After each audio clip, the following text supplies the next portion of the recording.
Welcome to Picks with the Professor, the show where a real statistics professor and his cousin gives you sports betting tips. I'm your host, Professor Sides. For the latest updates, information, and picks, you can follow me on Twitter at Professor Sides, and you can follow my cousin Jared on Twitter at Cousin Jared. This college football episode covers select games from Week 6 of the 2022 season. In case you're new here, I built a mathematical model that predicts what the spread should be for every FBS college football game. That information, along with each team's power rating and a graded A, B, or C pick, either now or coming later, for every game is available in the Google Sheet linked in the show's description. The goals for this episode are to share key information about these games, give you a few things to think on, and explain why certain plays are being made in order for you to come up with picks that you are comfortable with. We never recommend blindly tailing or fading any pick, but rather to hear the justifications and thought processes to make sure you're fully on board with the story against us before investing your hard-earned money. As I'm always saying, take what you like and leave the rest. As we go through the plays, remember there are no locks in gambling, so we'll give you our loves, likes, and leans indicate my confidence level with respect to scaling wagers, because Jared will also be utilizing a weighted unit scale for this college football season. And as always, please remember that good and bad variance will occur, so as much as we'd like to say we'll be profitable each and every week, that is an impossible reality for any gambler. Cousin Jared, first off, Week 6 already, I feel like every week we talk about it's flying by. It is flying by. Yeah. Week 5. I feel like we had some pretty bad luck, and I was thinking about going through all of it, but then I just realized it would make me more depressed. I feel like we could just touch on the top couple of highlights. I think we all like the over in North Carolina, and it was one score away. The score was 1 point away. 1 point away. Yeah. I don't even know at this point. I've tried to block it out of my memory. What all of the craziness from Week 5 that bounces we couldn't get. We always say good and bad variance, right? We'll have some good luck at some point. It's just much more fun when you look back and you're like, man, I shouldn't have won half of those games than it is when you look back and you go, I should have won half of those that I lost. Yeah, definitely. It was a tough week, but we'll bounce back this week. We're only halfway through the season, so we still got plenty of time here. Still got plenty of time. All right, well, before we get to today's show, some reminders. Please hit that like button if you're on YouTube. Also, if you aren't yet, please consider subscribing or following. It's free. And if you turn on notifications, you won't miss any. The college basketball and MLB or college football content that this channel provides. And as a reminder, we started up a Patreon page for those of you looking to support the show. Membership starts at just $3 per month and gets you things like the play of the day, access to our Discord chat, ad-free and early access to shows, and early access to projected spreads. Got a lot of good games, a lot that I really like this week, whatever that's worth. So let's get right to it. That's just what I was going to say too. I said a couple of weeks ago, this is going to be a big week. I think this week is going to be a big week too, because we had a lot of plays that we like right off the bat. Yeah, I don't know if it's good or bad, but it's going to be a big one. Mine says always courtesy of Bet Online. Sign up link for that is in the show description. And current at the time of this recording, it is late night Sunday evening here. Got a couple Friday games to talk about. First off, Houston at Memphis. Cousin Jared, you've talked about Houston. You've acknowledged you were wrong on them from our season preview episode. It happens. That's the benefit to sometimes the season long plays. You kind of know early on, and you can fade them and recoup your money off of that throughout the season. I had Tulane on Friday, and quarterback out, and they still won. So, I mean, that just kind of shows you how bad things have gotten for Houston. Not entering the Big 12 on the note that they wanted to at this point. No. They'll be at a Memphis team that I don't know. Memphis, 1 week I have them. I'm fading them, and it's a tight game. I backed them. They're up huge, and they don't really care. And they stop trying. And give up back to work last week, the exact opposite scenario. I expect the back to recover, and they're losing late in the third quarter, and then they cover a 20-point spread. So I don't know what to make of Memphis at all, but I do know what to make of Houston. I don't think they're very good. So I'm going to take Memphis minus 2.5 with an A-grade pick. Sideline says this should be 5.4. Bottom line is key number here at 3, key number here at 4. We're on the right side of it. And like I said, I don't know what's going on with Memphis, but I know what's going on with Houston, and it's not good. So A-grade play for me on Memphis line 2.5. I like this under the field goal a lot. Total 57.5. Cousin Jared, what do you have for us? I can't believe that Memphis and Houston are playing each other, and I'm not playing the under in this game. But I as well am laying the 2.5 points with Memphis. People, this just is not Houston's year. A tough loss, like you mentioned, Tulane not having the starting quarterback, going on the road, short week, playing on, I think, Friday night here, or is it Thursday or Friday night? Either way, short week here. I do not like Memphis in this spot. You mentioned Memphis having some issues, not really trying and everything, but laying 2.5 points, laying less than the field goal. Obviously, if the game's that close, they're still going to be trying. So you're not like you're laying 8 or anything like that. So I feel good about laying the 2.5 with Memphis in this spot. I'm just telling you people, I was wrong on Houston, and I want to try to capitalize on that as much as I can.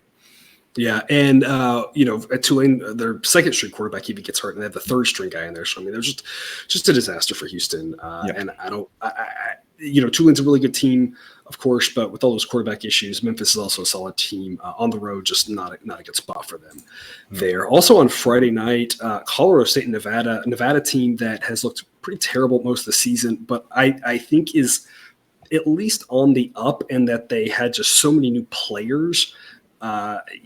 Not that they're going to be a good team this year, but when you have so many new players like that, at least by the time you get to this point of the season, playing together a little bit more, you at least have some optimism. I have no optimism surrounding Colorado State. They are absolutely terrible. I have Colorado State ranked down to 126. Nevada is 122nd, so they're not very good either. But the bottom line is two bad teams. I like laying 3 with the home team. I have Nevada just a little bit better here. And the bottom line is there's a pretty big gap once you get down to this part of the ranking system. And so you say, one team's ranked 122nd, one team's ranked 126. But when you get to the end, it falls off pretty quickly. We've kind of talked about that all season, that bottom 10-ish, there's a couple of drop-off points. And there's a big drop-off point here between Nevada and Colorado State. So for me, I like laying a small number with the home team here. I think Nevada at least has optimism to salvage some respectableness of their season. And look, this may sound crazy, as bad as Nevada's been, but as bad as the Mountain West is, I mean, they got some winnable games still left in the schedule just because that conference has been so terrible, partially because teams like Colorado State. I think they can get the win here. A grade pick for me, laying 3 with Nevada at home against, again, what I think is a really bad Colorado State team. Total 47, Cousin Jared, what do you have for us here? I am also laying the 3 points with Nevada in this spot, at least with Nevada. Obviously, they're not very good, but they covered against New Mexico State earlier this season. They covered against Texas State earlier this season. They lost to Air Force 48-20. To be completely transparent with you, they played better in that game than I thought they would. And probably better than the other two, to be honest. Yes, exactly. And man, Colorado State, we have just seen absolutely nothing. Losing at home to Sacramento State. I think it was Sacramento State. This isn't the college basketball podcast, or else Jake would be able to tell you exactly about Sacramento State. But exactly. So I'm just telling you, this is definitely like Nevada's not good, but this is more of a play against Colorado State. I just think they're really bad, and only having to lay a field goal here at home with Nevada, I think this is a great play. Yeah, Colorado and Colorado State both terrible, which is sad. And you talk about the Air Force game. Air Force, really, in all the service academies, I feel like at this point of the season, I can really say are just every service academy is going to play in multiple confusing games this year, because when they get up and they run their style of play, they can look pretty good. And when they don't, they can look really bad. And so I feel like if you're trying to use a service academy game to judge how good you are or not, is kind of just throw it out the window, right? It's one of those where it's like, I don't really know what it means. And we'll talk about some of that throughout the week with those teams playing again. To the Saturday games, Missouri at Florida. Missouri's a 10.5 point underdog. Obviously I had Missouri against Georgia. I said it was way too many points. I added a unit to it on Twitter. I didn't expect that. Watching it really felt like Georgia was going to win that game. Missouri was going to win that game. And so, I had that winner there. That was just more about, too many points, being on the road in a conference game. Missouri's a decent team. They're not great, but they're not Vanderbilt either. I kind of think the same thing here. There's maybe a little bit of concern of coming off that high, but I'd almost be more concerned about this had they won that game than losing it. Going to a Florida team, I just don't think Florida's that good. Sideline ranks Florida 41st, Missouri 57th. So 10.5 points seems like a lot of points for that relatively that discrepancy in the rankings. Absolutely. Sideline says it should be Florida -6, and if it was 6 or 7, I'd be like, sure, that seems pretty reasonable. But on this side at 10, really confuses me. I'm going to grab the 10.5 with Missouri. I think they can hang in there it's less of a play on Missouri and more of a play on, I just don't feel confident about Florida beating a team by double digits that's got a pulse, and Missouri clearly still has a pulse, as we saw this last week. So A-grade pick for me, grabbing 10.5 with Missouri against Florida. Total 54, because Jared, what are your thoughts on this one? I believe Eastern Washington and Florida played today, I believe. Yes. I watched 0 seconds of that game, so I have no breakdown. I have no breakdown of how Florida played in that game. But to me, this is just the Anthony Richardson experience. And are you going to get the Anthony Richardson that showed up against Utah? Or are you going to get the Anthony Richardson that maybe showed up in part of the Tennessee game? Or are you going to get the Anthony Richardson that spent the rest of the season against Kentucky and South Florida, where it just didn't look good at all? So, if he plays great, sure, Florida could cover this number. But if he plays like he has, Florida might not win this game. And so this is just one of those that I want no part of, kind of until I get some consistency from Anthony Richardson, because he's such a big part of that offense. He kind of does everything for him. I just, I can't get a feel one way or the other on this team. Yeah, and you have the early start time as well, which tends to favor an underdog, road team, with the home crowd not being quite as there. So a lot of factors pointing to Missouri being able to hang in this game. So I love grabbing those 10.5 there. Also at noon Eastern Michigan and Western Michigan. Western Michigan's a 4-point home favorite. Eastern Michigan, what in the world is up with this team? Beats Arizona State, gets Herb Edwards fired, and then 2 weeks in a row now, we kind of, at least you and I were kind of like, well, we should take them against Buffalo, but we were really worried about the spot. Losing that one was kind of like, well, we could excuse it. But then last week, completely laying an egg as well. Yeah. What is going on with Eastern Michigan here? I'm going to lay the 4 with Western Michigan. I don't like this number. That's why it's only a C-grade pick at 4. I'm really hoping for 3, but Sideline does say this should be 5.2. So Sideline says that 4 is a good number, is okay to lay. I'm just giving myself options on this one. So this is one listener where I'm laying the 4. I'm going to stake a unit on it just in case it gets out to 6, 6.5, or whatever. We've at least got a unit on a good number, but I'm hoping maybe to lay 3.5, maybe to lay 3. I just want to see what this number does. So I'm giving myself options. Maybe make a money line play if the money line isn't too out there. So I'm just giving myself options here. I do think I'd rather be on Western Michigan, though, at home. They at least look a little bit more competent than whatever the heck is happening at Eastern Michigan these last couple of weeks. Cousin Jared, total 57.5. Do you have any insight on what's going on with Eastern Michigan? I don't have any insight into what's going on with Eastern Michigan, but at this point, I think we're getting enough body of work to say that win over Arizona State may have been more about all of the issues internally with Arizona State and not necessarily anything great about Eastern Michigan. We've talked about it a few times, the 5-turnover half against Louisiana, coming back home, not even being in the game against Buffalo, and then needing to mount a second half comeback just to beat UMass, who currently in your rankings are about 129th. Only Florida International and Hawaii behind them, and Eastern Michigan needed that entire game to come back and even win and never sniff the cover. So I'm laying the 4 points with Western Michigan as well, just because I'm starting to see the body of work with Eastern Michigan, and it has not impressed me. And I think that Arizona State game said more about Arizona State than it did about Eastern Michigan. It said a lot about Arizona State. We thought it said something about Eastern Michigan too. And like you said, maybe it didn't. And this is where we always talk about, now we're kind of getting more and more evidence where we have to say every team has one game a season where they look much better than they are, and every team has a game that look much worse than they are. And now we're starting to hopefully figure out a little bit more which one's which, right? Team plays really good, really bad. Well, which one is it? And it's like with Eastern Michigan, it's like, oh, maybe it was the Arizona State game. It was just that one really good game of the season. We were much higher on them previously, but it's been a disaster there. So I'm laying the 4 with Western Michigan, just giving myself options personally, because I would hope for a better number, but you never know what the spread's going to do. So obviously TBD there. Also at noon Eastern on Saturday, Tennessee and LSU. Tennessee's a 4-point road favorite. This feels exactly like a game a few weeks ago, and I honestly don't remember which one it was, because the SEC, I feel like, has a bunch of these good teams. I think it was LSU Mississippi State. It feels a lot like the LSU Mississippi State game. That's the one it was, where the Sideline said it should be a pick 'em, and I grabbed 3 with LSU. I was like, it's just this. The road team's better, but are they better by enough to cover more than a field goal, or cover a field goal? And I think it's the same thing here. Sideline says it should be basically a pick 'em. LSU, I've got them ranked 15th. Tennessee, I've got them ranked 7th. I think this Tennessee team is really good. I just don't know if they can go on the road and get a victory by more than a field goal. I feel like this is probably a tight game. I'm going to grab the 4 with LSU. It's an A-grade pick. It is a noon start, so the crowd won't be quite as into it. But this is just more about, in general, I think Tennessee's a little bit better than LSU, but if you're laying 4 on the road, that means you think they're a touchdown better than LSU, and that just seems like a tall task. This LSU team, maybe not as good as some of their best moments, but probably not as bad as some of their worst moments. Obviously, you hope to get a good effort from them against a top team like Tennessee. I'm going to grab the 4. Maybe they lose by 3. Maybe they lose by 4. Maybe they pull it out at home. But again, like I said, it feels a lot like that Mississippi State LSU game where Mississippi State was getting all the hype. And I just was like, it's too many points for the home team. So I'm going to grab the 4 with LSU. Total 61.5. Because, Joe, do you have any thoughts for us on this one? I'm watching this line.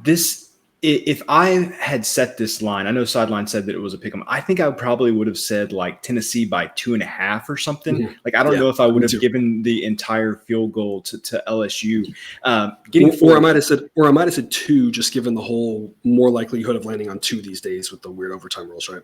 Yeah, and so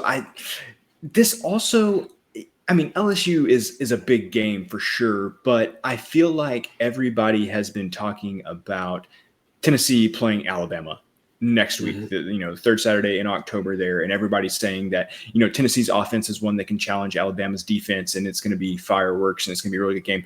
I don't think Tennessee's looking ahead, but I don't know. That's something we need to ask Jake when we have him on later this week. This just feels like too many points playing in Baton Rouge. I know it's not a night game, but still always a tough place to play. Like this is almost one of those lines that just doesn't make too much sense to me. And so I think that gives me a little bit of pause just because this just doesn't quite feel right. Yeah.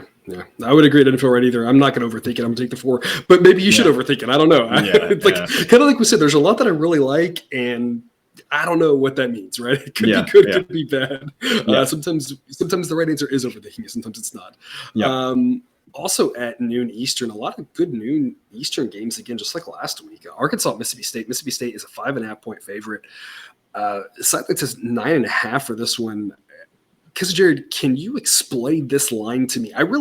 My analysis on this is, like Arkansas is not that good. I think we saw that last week against my Arkansas truthers. I know there's a lot of y'all out there going to be hitting me up in the comments, but it's not a great team. It's a solid team. It's a solid team that if they were in a different conference, I'm sure they'd be doing much better, but they're not. They're in a really tough SEC. They have a really tough division.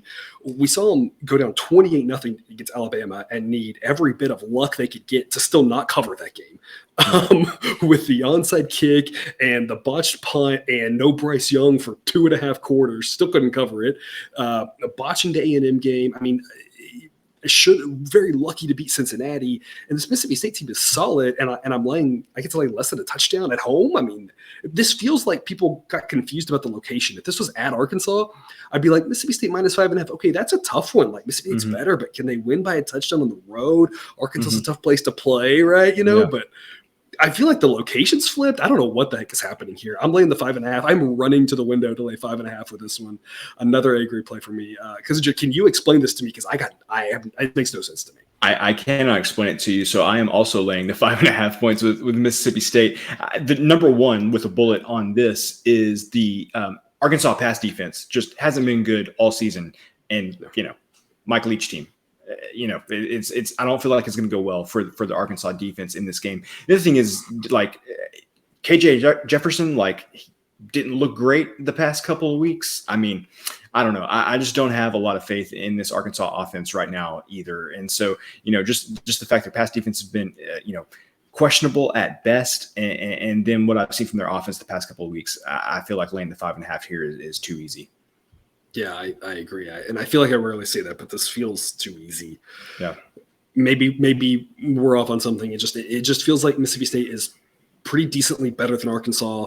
Again, Sideline says 9.5. If this was, somewhere between 7 and 10, I'd be like, that's a tough one. Like, they should win. Can they? It's the same question we talk about baseball, right? Do they win with enough probability, right? Is it worth that price? And same thing here with the points, right? If it's 7 to 10, you're like, can they win by that much? It's a tougher question, but less than 7 and less than 6 is just mind blowing to me. Yeah. 3:30 Eastern, thinking the SEC, Auburn at Georgia.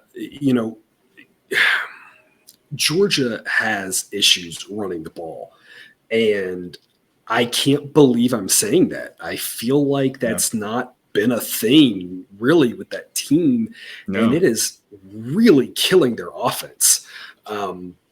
Missouri exploited that and was able to stop the run and just put loads of pressure on the passing attack for Georgia and made them look lost that entire game.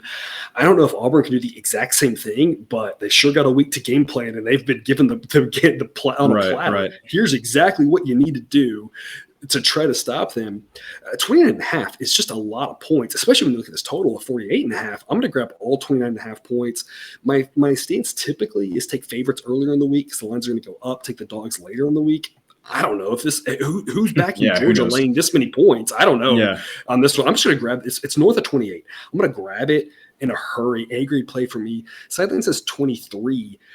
If it was 21, I would probably lay the 21 because I'd be like, man, Georgia's just is a lot better than Auburn. But when you get that 24 number, that's where you start going, that's questionable. 27 on the other side of 28. Like, that's just so many points for an Auburn team that at this point knows the game plan, slow it down.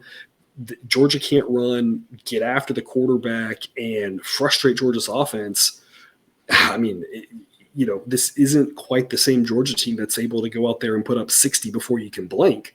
Yeah. And that's gonna. I feel like Auburn can hang in there and at least probably not win this game. Probably not even come as close as Missouri, but I feel like they can lose by 28. I don't feel like that's a big ask for an Auburn team that still has talent. And honestly, is Auburn drastically different talent-wise than Missouri is? It's more or less a pretty similar team. I think if you're looking at just pure talent, you may say Auburn even has a little bit more than Missouri does. Right. Yeah. So I'm gonna grab 29.5. A-grade play for me. Total of 48.5. Because Jared, what do you have for us on this one?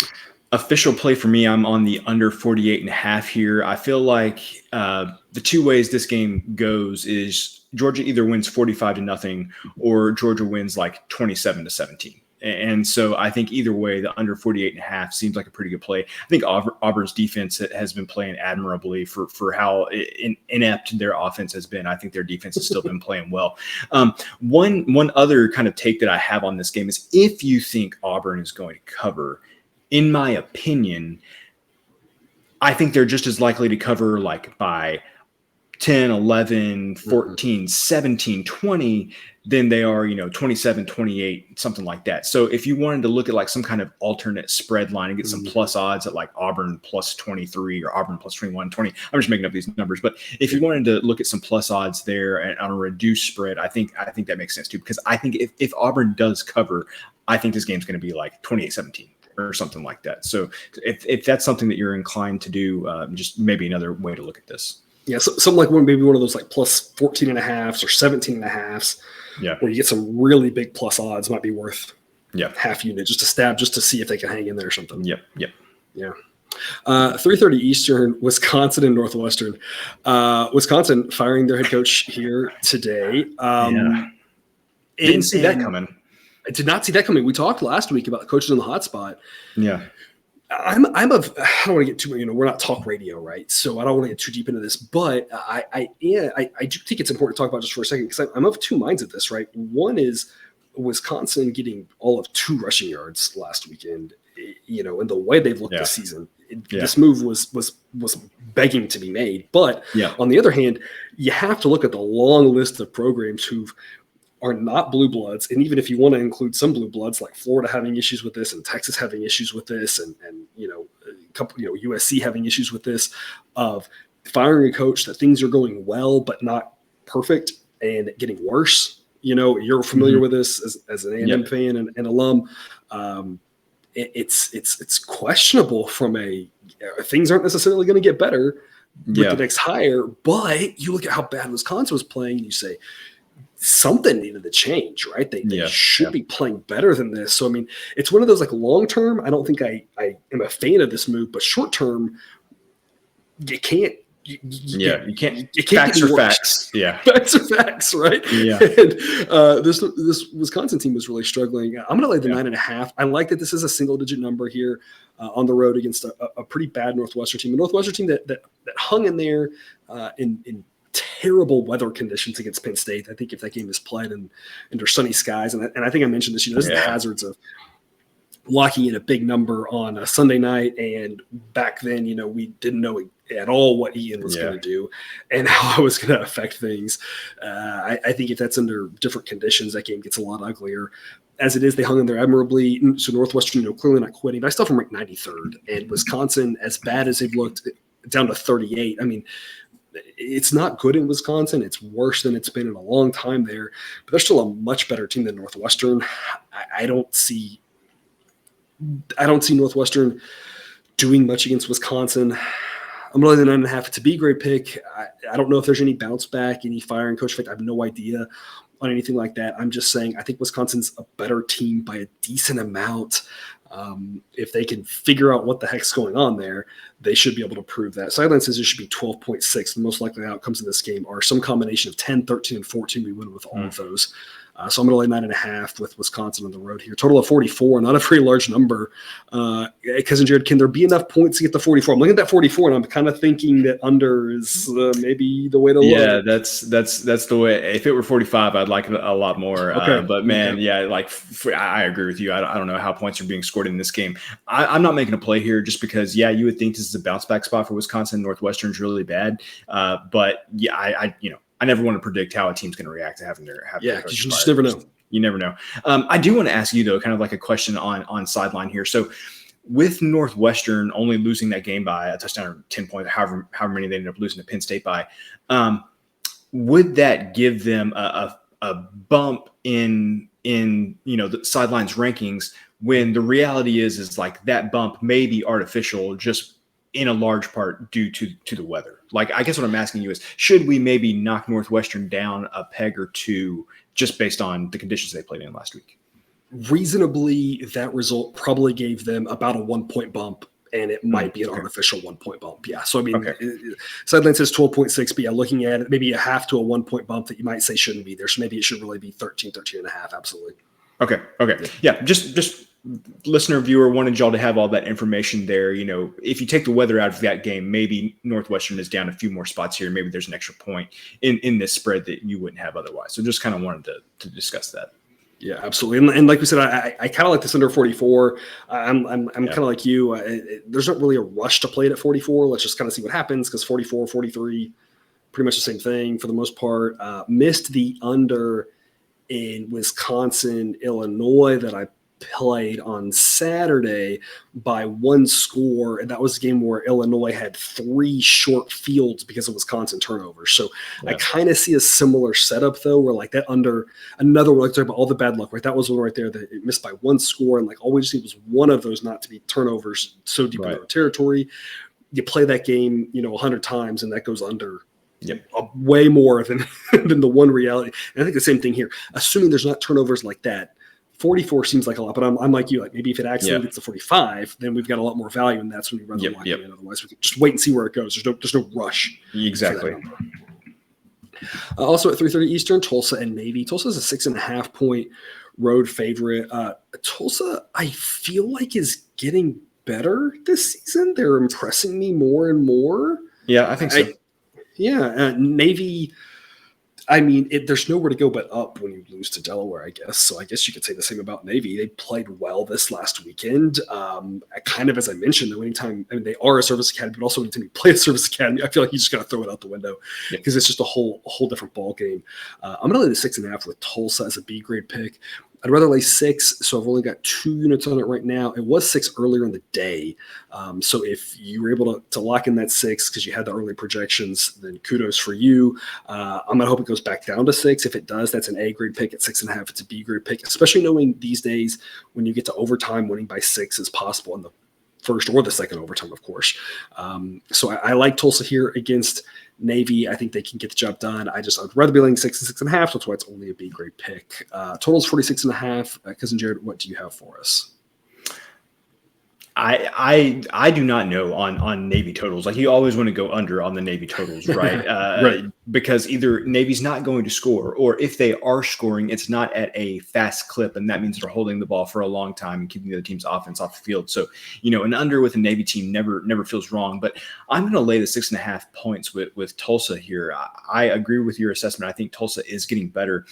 A couple of weeks ago, we talked about when they played East Carolina that I never liked laying, larger numbers with Navy, even when they're bad, because they just play a type of game where it could get hard to cover a larger number. Right. 6.5 does not qualify for too large a number. So I feel good laying that number. You also mentioned the Air Force game. Throw that out the window, academy on academy, crime. So, don't want to, consider that. If you watched that game, you probably wanted to report a crime, because I saw parts of it and it was not the best, for sure. One thing that I am interested in, and something I'm kind of keeping an eye on, is how the American West teams play against Navy versus how the East teams do, because the teams in the West see Navy every year. And so, they kind of get used to it. They played Memphis earlier this season, lost 37-13, never really got anything going offensively. East Carolina in the East doesn't see them quite as often. So that's just something I'm keeping an eye on. And I want to go back and do a little bit more research on that. Is the teams that have seen them year in and year out for 5, 6, 7 years now, are they having more success stopping this team, aside from the fact that Navy's just gotten worse in that time frame? But have they gotten more successful at stopping them on the ground? And maybe Navy still jumps up and gets one of these East teams that's only seen them once every 3, 4, 5 years. Although, I do have to point out, with the way the schools are changing, I feel like I could not keep track of who is in which conference and division year in, year out. So I feel like I'd have to go back and figure this out. Because starting next year, no clue. I can tell you right now how it is. The past couple of years, I can tell you what it's been. Next year, don't have a clue. Okay, well then, how about we start with, how is Navy in the West? Like, who decided that one? I think that was number one, it was convenient for how it was structured at the time when they came in. It was convenient for them to go to the West, but also everybody wants to say, hey, I want to recruit Texas. I've got a lot of players from Texas and everything, so I want to go back and play either at Houston or at SMU every year. So I know that was also part of it. Sure, but the other schools would have wanted it. I don't know. It was like, I'm looking at a map and I'm like, maybe and that just doesn't. Either way, because Jordan and I both like the points with Tulsa there. I think at 7 is really where it's. If it goes up to 7, I feel like we'd lay 7. We would not lay 7.5 though. I agree. I agree. 4 o'clock Eastern, North Carolina and Miami. Miami's a 3.5 point favorite on this one. Made the joke this last weekend. Apparently the line of where you can score all day on North Carolina versus when you can't is apparently somewhere between Notre Dame and Virginia Tech, which I really thought was like a really narrow line. I would have said those teams were offensively about the same. Obviously Notre Dame had much better defense. Apparently Notre Dame's offense is light years ahead of Virginia Tech. Virginia Tech couldn't score off of North Carolina, but Notre Dame could. I look at Miami, and honestly, is Miami's offense more like Notre Dame or Virginia Tech? I have no idea, but I feel like they're all in the same conversation of, I just don't trust them. Maybe they can score some points. Maybe they can't. I really have no idea at this point. I'm going to take a 3.5 with North Carolina. I like getting a field goal in general. I like getting the hook on a field goal in general. Maybe this is better played on the money line. There's no money lines right now. Maybe it's better played on the money line just in a situation where it's tied late and who the heck knows. Lots of touchdowns, obviously a pretty high total. You give me a field goal and a hook in a game that I think is a tight game, and I can't pass it up. So it's an A-grade play for me on the Tar Heels. They maybe showed us something against Virginia Tech. Maybe it says more about Virginia Tech. It's hard to say, but at least we saw that their defense is capable of getting some stops. And we know their offense is going to put up points, and they were able to continue to do that. I don't think that they scored a few points off Notre Dame. They scored a few points off Virginia Tech, and I don't really think Miami's defense is any better than those two. So they should be able to score. Maybe they can get some stops. If they can get some stops, they win this game. If not, it's still probably pretty tight. So just give me the field goal and a half. We know Miami doesn't really have any home field advantage. Sideline here says this should beat Miami by 2. Basically says this is a coin toss matchup. I've got North Carolina rated 3 spots ahead of Miami, so I don't know why they're getting a field goal and a half, even though it's on the road. A-grade pick for me on the Tar Heels, total 65.5. Cousin Jared, what are your thoughts? I think Miami's offense is more like Notre Dame's than Virginia Tech's. But the problem is I also saw what Middle Tennessee State did to Miami's defense. And if there's another team in the country that can complete 19 passes for 400 yards, it is North Carolina.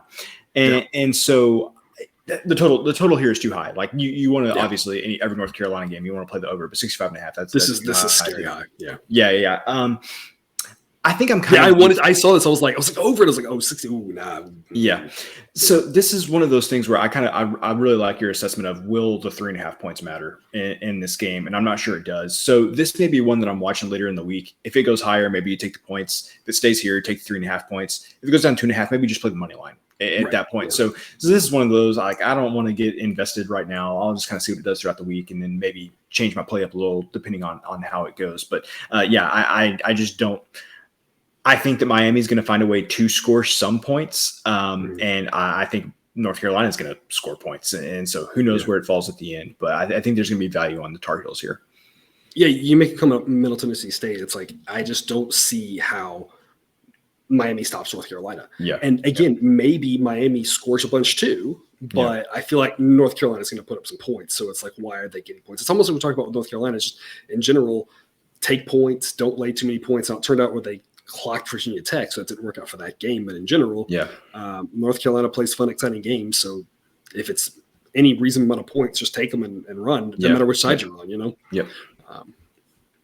4 p.m. Eastern, a situation where I don't think you should be taking points at all. Mississippi at Vanderbilt. You know, Vanderbilt's still really bad. They are improved. They are not in the bottom 10. They're ranked 98th right now, so at least they're inside the top 100. But Mississippi is very good. I've got them ranked 8th. Sideline says it should be a 24-point spread. I want to get this one now early in the week before it gets to 20, 21. This is, again, Sideline says 24, and I would, if this closed 24, I would just be like, yeah, I told you so, because I'm always saying, like, the number moves towards where my projections are, tends to 2 out of 3, 3 out of 4 times. Sometimes it lands right on it. And this is one where I just don't see why Mississippi wouldn't take more money at this number. It feels like they can handle Vanderbilt. I don't know why it's less than 21, to be completely honest. So I just want to grab the 19.5 and say, you're giving me value. Thank you. This Vanderbilt team isn't good. A total of 60, Cousin Jared, Is there any reason not to take 19.5 and just run with it, you know, knowing this number is probably going to get larger throughout the week? Yeah, I think laying the 19.5 points here is fine. I'm eyeing the under here, but 60 is kind of a dead number. So no official play right now, because if this goes to like 59, fine. There's no difference between 59 and 60. If this goes to 61 or 62, you get more value there, obviously. So I've talked about it a lot on here. I think Ole Miss's defense is underrated, and so I don't know how many points Vanderbilt is going to score. I can't see many. Yeah, and with coming off the Kentucky game for Ole Miss, you can definitely see them coming out a little slow here, maybe having a slow first quarter or something like that, and you know, ends up winning this game, you know, 45-10 or something like that. So this is one I definitely have my eye on an under situation. I think I still like it under 59 just as much as I do 60, but if this goes up to 61 or 62, all the better. Yeah. Mississippi plays Auburn next week, so not really a sandwich trap game look ahead spot. It's not like that's going to be on the radar. I mean, this feels like nobody's too concerned about Auburn right now. They're going to be licking their own wounds. Yeah, exactly. This is to me. This is a go on the road business trip. We can go kick the crap out of them. Let's go do it. Yeah. You know, maybe and I think the full game, I think 19 is such a good number. 19 is such a good number because you talked about maybe they come out slow. So it's like, if this wasn't off of the Kentucky game, then I would say a first half line makes maybe a little more sense. But given they might come out slow, I just think under 21, under 20 even better for the full game makes a lot of sense there. So the night game, 7 p.m. Eastern, James Madison and Arkansas State. Sideline says this should be James Madison minus 12. I'm going to lay the 10.5 with James Madison right now. It's on the right side of 11, but 11 is not that key of a number. I'd really like this to get down to 10. So I think James Madison is really, you know, I've backed Arkansas State a lot. They've been really improved. They've been good to us this year. But this James Madison team is for real. They're we talked about this in the season preview episode. We wondered like just how good they would be. And it turns out the answer is pretty dang good in year one, surprisingly. I think they go on the road and win. I want this to be at 10. So again, this is one of those where I'm just kind of putting it out. I'm going to lock in 1 unit to 10.5, give myself the option to, if it goes to 10, if it goes to 9.5, add more at a better price. Again, sideline says 12. So really, as long as you're playing better than 13, it's probably okay. Total on this one is 58. What is your angle for us on this one? Let's go over 58 in this game, people. That's going to be an official play for me. Arkansas State's defense maybe slightly improved from last year, but the thing is they needed a lot more improvement than that. It's definitely improved from last year, but I mean, though, it had nowhere to go but up. That's definitely right. I ended up playing an over 58 in the Arkansas State game this past weekend. That game got into the 70s, and this would not surprise me if this game got into the 70s either. This feels like a 48-28 type game or something like that. I think James Madison is going to score plenty of points in this game, and if Arkansas State can just do a little bit on their part, I think the over is going to hit. So again, just don't worry about it with Arkansas State. They're going to find a way to put up some points and give up even more. A key number there, 58. I would like this over 59 as well, but 58 is a really good number. Yeah, absolutely. Also at 7 o'clock Eastern, Air Force and Utah State. Utah State playing well against their in-state rivals this last weekend, or this last Thursday, I guess, against BYU. This week they'll get an Air Force team that's going to do some different things, of course. I'm talking about Service Academy, just playing a completely different style game. I'm going to lay the 9.5 with Air Force. It's a B grade pick. Sideline says it should be 12, so I really like that we're on the right side of 10 here. It's only a B grade pick because I feel like I just don't know what I'm getting with Air Force. They're maybe the only truly competent team in the Mountain West at this point, but they've still had a lot of ups and downs and a lot of inconsistencies. So I just can't feel that confident backing them to win by any reasonable number of points, it feels like. But I do think they're better than Utah State by a lot. I think they're going to really confuse Utah State, frustrate them with the triple option. I'm going to lay the 9.5. B grade pick one I think is worth making, but not my favorite of all the plays this weekend. Total's 54.5. Cousin Jared, what do you have? Well, everyone feel free to kick me while I'm down, because here's another team I'm going to say I was just completely wrong on, and that's Utah State. I was almost completely fine saying that after they only beat UConn by 10 to start the season. But, of course, everything that's transpired since then makes me feel even, more – it makes it easier to say, hey, I was completely wrong. I am laying the points with Air Force here. I think that, number one, I think Air Force is pretty competent. I think once or twice a year, what happened in that Wyoming game, number one, that's going to happen to a team that runs this type of offense. They're just going to have one game where things don't really get going, and they're kind of, they lose or they make a game a lot closer than it should be. And I also think that we just have like years of evidence since Craig Bohl has been the coach at Wyoming, that Wyoming is going to do that once or twice a year too. They're going to win a game that they shouldn't. So for now, that's kind of where I'm chalking up that Air Force game. And I think that Air Force is still a pretty good team. Utah State, I think they know their season, for all intents and purposes, for all the goals they had, is probably basically over. And if you're not completely bought in trying to stop this Air Force offense, it's not going to go well for you, because it is going to get frustrating in about halfway through the second quarter of having to deal with this offense all evening. So I'm laying the 9.5 points with Air Force. This is kind of a combination of, I think Air Force is a little bit better than the Model had. The Model dinged them quite a bit in the past couple of weeks. I think the Air Force is a little bit better than that. And I think Utah State, I think it's still maybe a little worse even than what the Model has. This is my personal opinion. So I'm going to lay the 9.5. It's got Air Force ranked 68th and Utah State 114th. So again, there's 131 teams. So, I mean, there's only so many more places for Utah State to go. The model's giving Utah State a little bit of credit for that BYU game. You don't know how much of that, of course, was. Right.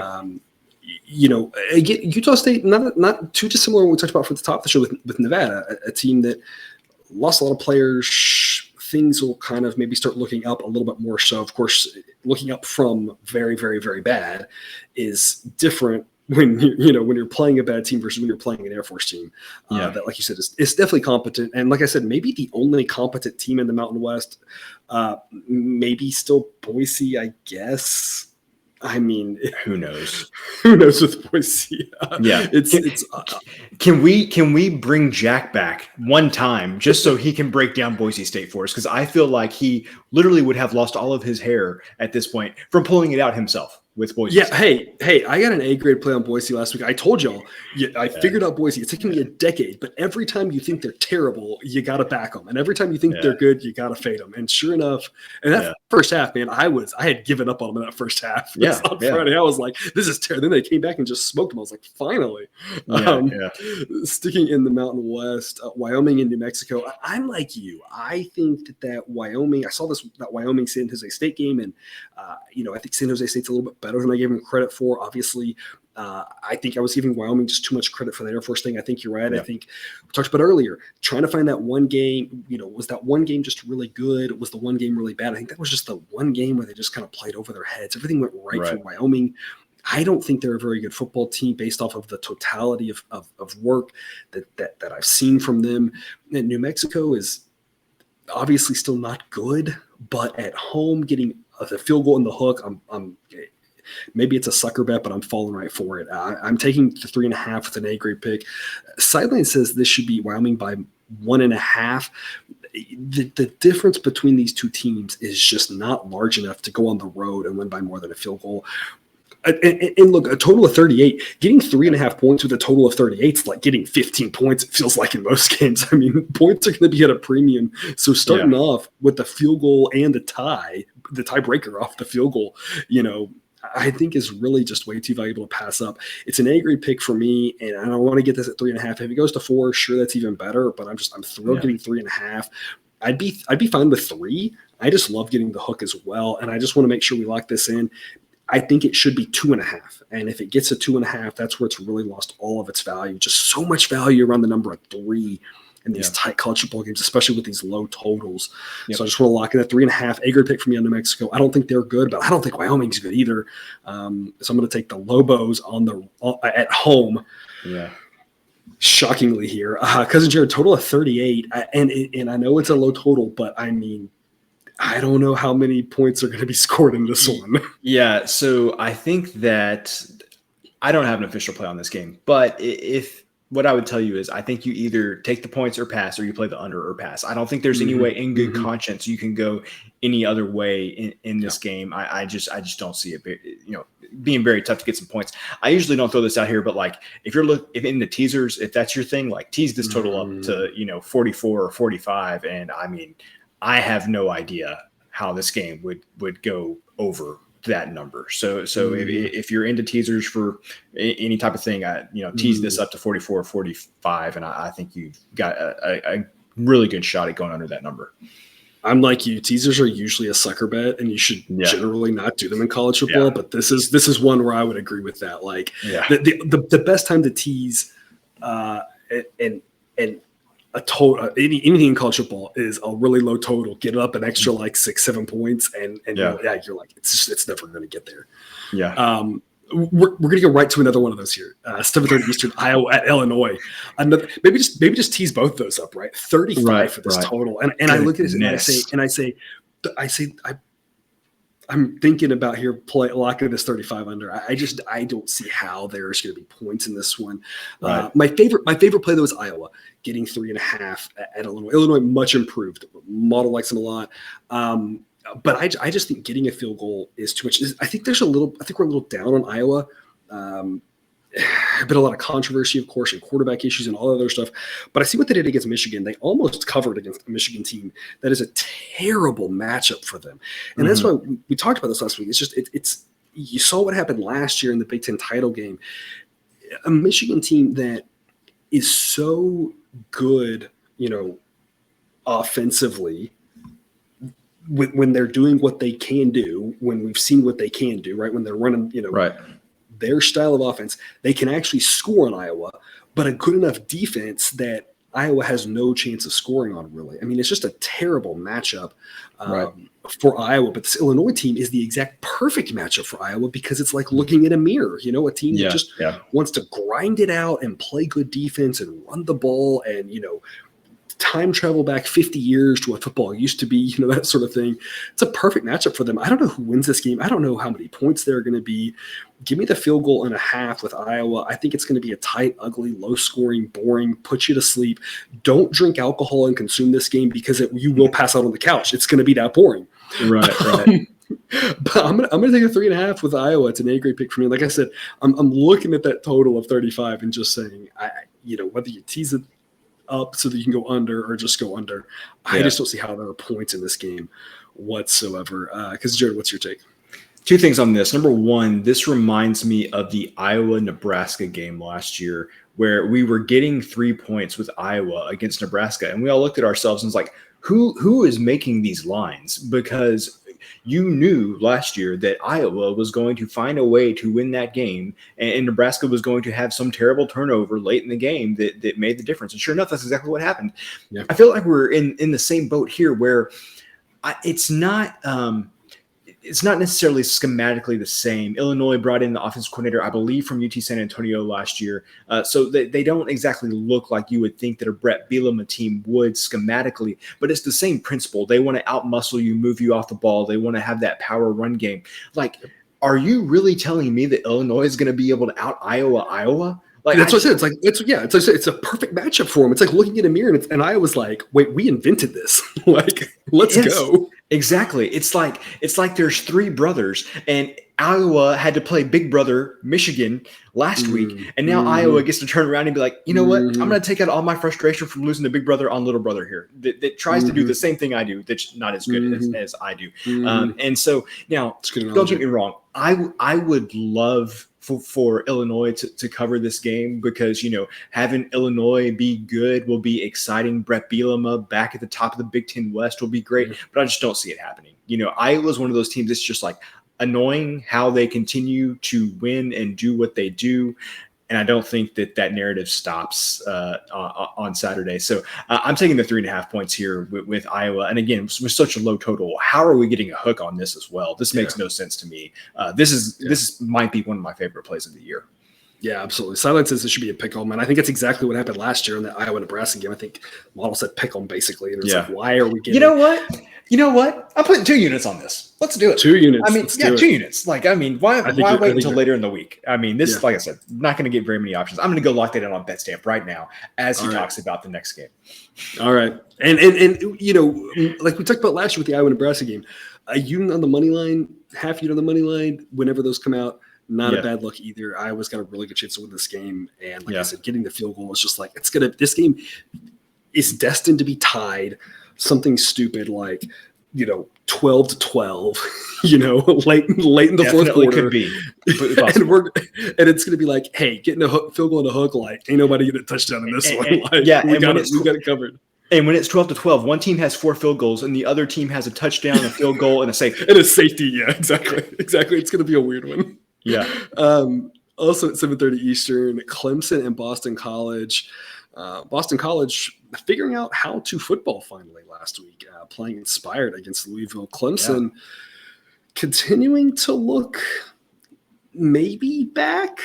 I see that like with a whisper. Like I don't think they're, obviously back to where they were before, but looking solid again, taking care of business at home in a big game against NC State. They're 20-point road favorites here. I'm really at 20. I want to get this early in the week before it gets to 21. It's only a B grade pick because it's a lot of points to lay. But Sideline says that this should be 22. So again, it's really just about, I think it's either going to go to 20.5 or 21. It's probably where it should be. And I just want to get it on the right side of that key number. I think there's a really good chance Clemson wins this by 20 or 21. So one of those we push, one of those we win. As much improved as Boston College looked last week, they still have a lot of issues. And Clemson is starting to look like a relatively complete football team that might struggle against teams that can do certain key things really well, like Wake Forest, who could pass the ball really well, kind of exposed a couple holes in the Clemson pass defense. But that's not Boston College. Nope. Right. Or teams maybe could frustrate Clemson depending on the type of style of defense that they're playing. not going to be Boston College. So I think Clemson has their way here on the road. I'm going to lay the 20. Again, like I said, I really just think it should be 21. So I think we're getting some value here. It's a B grade pick, total of 51. Cousin Jared, what do you have for us? Boston College, I am going to let's call this the Wyoming corollary at this point for this show at least. I think Boston College, that game against Louisville, was kind of maybe their one time this season that you're going to get that type of offensive explosion from them, just because they have done absolutely nothing on offense the rest of the year. And with that in mind, I have very little faith in them doing anything against Clemson either. And so I think Boston College is going to have a really hard time scoring in this game. You mentioned is Clemson back. I think the biggest thing for me with Clemson is that I am finally starting to have some faith in their offense. It is not always the most beautiful thing, but it has been effective this season. In my mind, much more effective than it was last year. Last year, if you back Clemson any game, you were chewing your nails down at the end of these games because you just had no idea if their offense was going to get enough points for you to cover. I've been impressed with what I've seen so far. And so for me, this is a combination of I just don't trust Boston College to do anything on offense. And I am finally starting to regain a little bit of trust in that Clemson offense here. So if this game goes how, these two teams have played most of the season, I think Clemson covers this game easily. I think this might be a lot like that first game of the season against Georgia Tech, where maybe Clemson doesn't look perfect the whole game, but their defense, puts it away and they, score enough to put the game out of reach at the end. So I'm laying the 20 points with Clemson. I've been impressed with what I've seen from there. Relatively speaking, impressed with their offense from what I've seen so far this year. Well, and to be fair, I said this last year with Clemson, getting Will Shipley going for them made a huge difference because they really lacked the running game. And that's what we kind of knew they would lose, but we just didn't realize last year, I think, how big of a deal that was. Shipley mostly got mop-up duty last year. Even through the Pittsburgh loss, he wasn't really playing much. The next week, he got 25 carries against Florida State, and they put up 30 points. And then from then on, he was kind of their feature guy, and he's been or been heavily involved in the offense. And that's made a huge difference. And it's not as good, obviously. They still need more from the running back position to do what they want to do, but he's at least given them enough to be, like you said, decent offensively, competent offensively. From the back half of last year on. That first part of last year, they were not bad for the first 6-7 games, it seems like. And so, they should, that level of offense should be able to have plenty of success against Boston College, right? That level of offense you worry about if they happen to make the college football playoff and they go up against an Alabama or something like that, you worry about that, right? But against Boston College, they should be totally fine. Yeah, I agree. Speaking of Alabama, 8 p.m. Eastern, they will host your Texas A&M Aggies. They're a 24-point favorite. Bryce Young coming out of the Arkansas game, it sounds like it's not an issue. The reports are it's sort of a thing that has happened before. Give it a couple of days, he'll be fine. That's who knows by the time you're watching this, if there's different information out there. I'm going to leave the 24 with Alabama. I'm going to assume he's back. I'm going to assume it's fine. Sidelines should be 25.5. I just don't see A&M scoring at the same clip that Alabama scores. I think that Bama's pissed off about last year. I think this one gets ugly. Or maybe pissed off about something that transpired this offseason. Maybe. I don't know. I'm just saying. Maybe pissed off about something that transpired this offseason. I feel like there's a lot of reasons for Nick Saban to be pissed off and run up the score on this one. So I'm going to lay the 24 with Bama. It's a B grade pick. If you could guarantee me that Bryce Young was healthy and ready to go, it'd be an A grade pick for me at this number. I think maybe Bama wins by 24, but I think it's also just as likely they win by 27, 28, 31. I don't know, 35. Pick a crazy high number. I think Bama's going to go out there and throw everything they have at A&M. Total of 52, which if this was a normal game, I would say go under, because I would say Saban's not going to run up the score. He's going to run the clock out in the fourth quarter. Jimbo's going to be like, whatever, we've lost. But with the bad blood here, I feel like the total of 52 is just a little scary because I feel like if my theory is that Bama's going to try to run up the score, that might lead to extra points. Right. So that's where the total of 52 is scary. I might look at a first half under. Or maybe an A&M team total under might be a different way to go. That way you don't have to worry about Bama just trying to score like crazy at the end of this one. Because, Jared, what's your take on this game? I kind of like your A&M team total under their idea there as well. So kind of so first of all, I'm laying the 24 points with Alabama here, and for a couple of reasons, most of them revolving around the fact that Max Johnson got hurt at the end of the Mississippi State game. Haynes King came in and promptly threw 2 interceptions, I think. I don't know. I've lost count at this point. I think in like half a quarter, not quite sure. He's up to like 9 interceptions in I think 13 or 14 quarters in his career, and that doesn't include fumbles, which I know he's had at least 2 or 3 more of those. So he's at about a turnover a quarter pace. I'm wondering if you'll see Connor Wegman playing defenses not as good as Alabama, probably. Yeah, correct. I'm wondering if you're going to see the true freshman Connor Wegman after the Alabama game. Just don't want to throw him in. I would not want to put him in the. Yeah, I wouldn't want to throw him in this one. Exactly. So so King starting, I think there's going to be some turnovers. I think that enhances Alabama's chances of covering this game, obviously. That also is kind of what scares me off of the total for the game because I think Alabama could get some short fields, start with a lot of good field position here that could lead to them getting some more points. If I were going to play an under, I think it would be an A&M team total under. You mentioned Alabama might want to run up the score. They're also going to be incentivize this entire game for A&M to score 0 points. And if A&M did score 0 points, I would not be surprised at that at all. So I'm going to lay the 24. Or three where Jimbo late is like, I've got to at least not have a 0. I've got to kick a field goal. Sure. Maybe so. Yeah.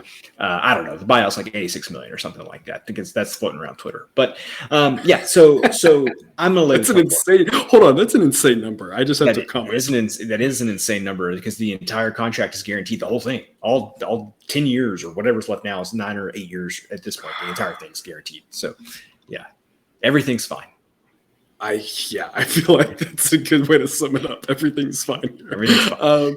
Team total would be implied right now at 14. It probably won't be 14. It'll probably be 13.5 or 14.5, depending on how the juice works out for you there. But I feel like 14.5, 13.5, I don't think it matters. No. 13 seems like a lot. I mean, that's a touchdown and 2 field goals. And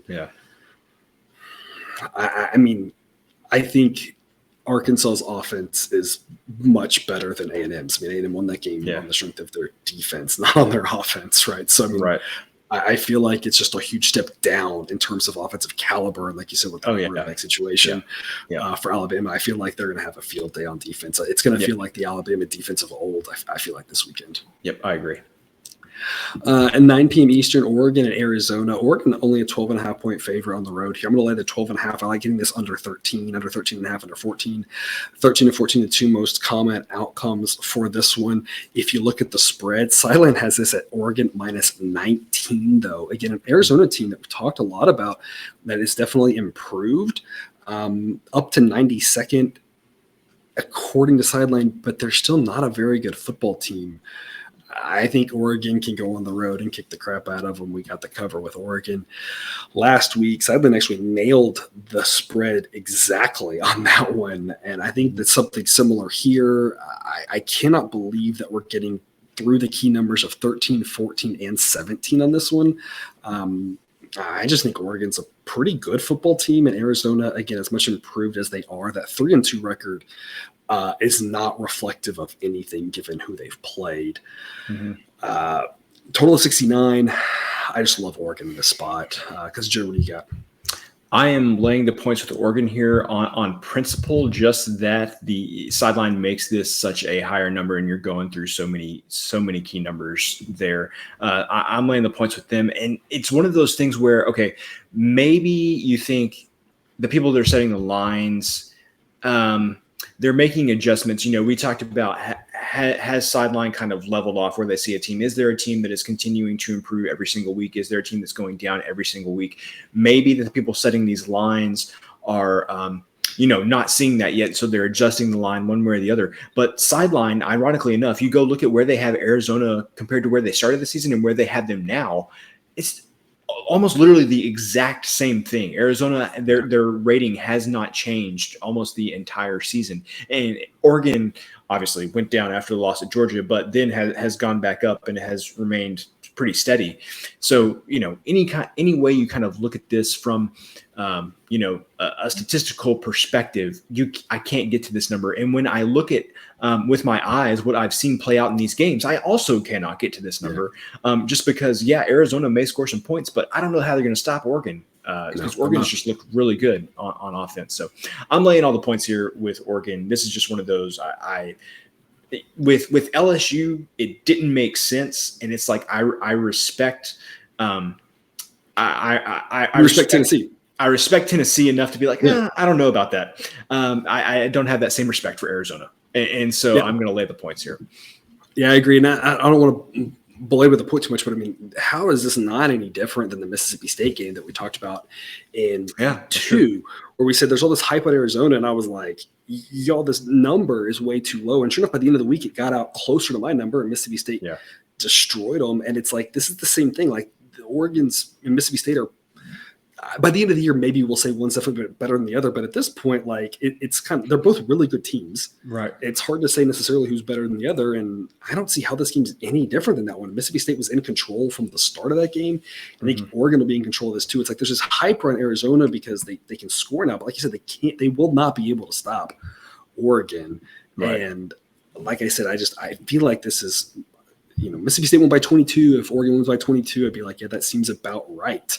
I just don't understand why this number is so low. Maybe it's low because, Arizona with that big win against San Diego State, who is, again, truly terrible. But here we go. I'm going to lay the 20.5 with San Diego State against Hawaii because somehow Hawaii is that much worse. Yeah. The sideline says it should be 25. Hawaii notoriously struggles coming to the mainland. They went to New Mexico State. Didn't sniff the cover at New Mexico. Didn't sniff the cover at New Mexico State. Who didn't sniff the cover at home against Florida International. Yeah. And look, I'm not going to sell you on the transitive property in college football. I'm just going to point out, like, that's some crazy stuff happening right there. Yeah. This Hawaii team might actually still be the worst in college football this year. I think that's still on the table. At this point, it's kind of hard to tell between UMass and Florida International and Hawaii. And then after Florida International beats New Mexico State, maybe New Mexico State's trying to throw their hat back in that, back in that ring. But it's very possible that Hawaii is just going to be the worst team in college football this season. I don't think San Diego State is very good. I've talked about that week after week here. But I just think this is a time to go out and have some fun, win a big game, show off for mom and dad against by far the worst team you're going to play all season. I'm laying the points with San Diego State. I just don't think Hawaii will be in this game by halftime. We'll all be asleep by halftime unless you live out on the West Coast or unless you're just like an insomniac or working night shifts or something. And I think we'll be outside the number by the half. I think it's going to be something like, 31 to, 31 zip at the half. And I think we can all just go to bed happy. Total 50.5. Cousin Jared, what do you have for us on this one? This is a game that will be played, and normally I'm all about like 9:30 Central kicks, but this is not one I will be watching. Here's the problem. I do think Hawaii is really bad. Like, I will accept the fact that I will acknowledge that Hawaii is very bad. But San Diego State started off the season as a perfectly average college football team, like almost maybe the most average team in the country. And then they went down to 4 points below average. And then they went down to 6.5 points below average. And then 7 points below average. And now 10.5 points below average. And so we've talked about it a couple of times at this point. But where is the floor on San Diego State? I don't think we know. Will it matter against Hawaii? I don't think so. But a team like this where we're not sure where the floor at floor is at, I cannot invest my hard-earned money into a team where I just have no idea how bad they might actually be. So this is a pass for me, just because I am scared of both of these teams. I'm gonna throw out I'm gonna throw something crazy out there for you here. San Diego State 2-3. Mm-hmm. San Diego State's gonna make a bowl this year. Okay, they're playing in the Mountain West. So I was gonna say the time to get it right is home against Hawaii. Then they get a bye week to prep for Nevada. Then they get to play a Fresno State team. Who knows how their quarterback situation will look. Yeah, who just lost to UConn. Right. They get UNLV, an improved UNLV at home, but that's a home game. They get San Jose State at home, improved San Jose State, but also at home. Also at home, yeah. And then they have New Mexico on the road. They'll finish up with Air Force. That'll be a tough one. But, I mean, the time to get right is this week, bye week, Nevada. And all of a sudden, they're 4-3 with 7 games to go. I don't think San Diego State's very good, but I think in a bad conference, this Hawaii bye week Nevada stretch it's their time to shine right here. So people, I want everybody to remember this. When you are sitting around a dinner table with your family on Christmas Eve, watching the Hawaii Bowl, and some god-awful Mountain West team is in that game just getting shellacked. You can thank the Mountain West for being so terrible. And that is why your Christmas Eve football viewing has been ruined because the Mountain West just dropped off a cliff. Or maybe it's why your marriage is saved, because you aren't begging to watch the Hawaii Bowl because it could go either way, right? That is true. I feel like there was like 5 years in a row where SMU went to the Hawaii Bowl and every game had a total of like 70. 70, and so, it was a lot of fun. It was always like, I got to at least have that on in the background while we're doing our Christmas stuff. So it's probably best. You're right. It's probably best that it's not. This year it's going to be some terrible mountain. It might be San Diego State, and they would probably lose by 40 to a team at the polls. Yeah, probably. Alrighty, well, that is all for episode 1. Remember, 2 more episodes throughout the week. A lot more that we like. There's a whole lot of games that we didn't get to talk about that we're waiting on. I got a lot more A-grade plays coming later and a couple lines we're keeping an eye on. So a lot that we like this week. So tune back in for those other 2 episodes. Other than that, Cousin Jared, any parting words? We're going to get them this week. We're gonna get them this week. All right. Well, I mean, I thought the bad luck 2 weeks ago was bad, and then last week happened. And so it's it's like we say, the I don't want to dwell on the bad luck too much. I don't like to dwell on the good luck too much either. I like to just kind of say, in the long run, it'll balance out for us. And it's like we're due for a stupid good week, and whether it's this week or the next week or whatever, where we just get like 7 or 8 games where we're like, man, lucky cover there, and just looks better than it is, because I think we're due for a week that looks better than it really was. Because last week should not have been as bad as it was. So I was about to say, just sometimes you got to look at the process and not the outcome. And I feel like the process has been much better this year so far than what the results have actually been. Yeah. All right. Well, on that note, thanks for tuning in to another episode of Picks with the Professor. Check out the website if you haven't yet. It's www.pickswiththeprofessor.com. Don't forget to subscribe so you can ensure all the sports betting content we provide on this channel is dropped right into your feed. 3 more days of regular season MLB, and then on to playoffs, and then lots more college football stuff. So lots of content. We'll be with you all week. As always, best of luck, and remember, you can eat your betting money, but please don't bet your eating money.